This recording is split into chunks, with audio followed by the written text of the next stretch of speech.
halu, co jsem si včera koupila v DMku, co mi teďka koupil v DMku.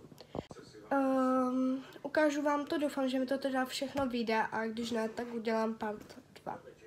Nebude to na lajky, je mi to docela jedno, kolik tomu dáte lajků a prostě to vydám sama od sebe prostě. Tady mám tašku DMko a jdeme se na to podívat.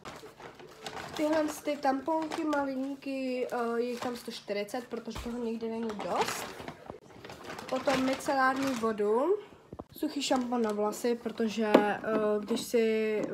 protože tolikrát jsem nastí vlasy a já už toho mám nervy a furt si je nechci umývat, takže jsem si prostě koupila suchý šampon. Potom masku, kterou možná na mě uvidíte.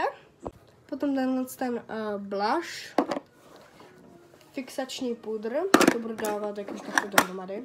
Tenhle ten štětec, korektor a konturku na rty. Tak čau.